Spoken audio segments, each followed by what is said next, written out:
Ya, ganon. Kanlat na. Yan. Wala pa. Ang oras. Oh, tingnan mo na ni, nagtupi pa, oh. Hindi pa tapos tupi si Mader. Ako rin asa, nay? Oh, diya lang na sa kay kuan. Kulang alsa. Ang oras is 5:10. Alas 5 G's ang oras. Ayan ang taas. Ang dilim, wala kasing ilaw eh. Yan, itong ano nila, yan.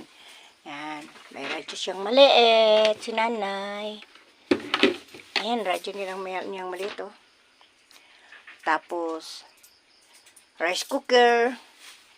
Yan, oh. Yan.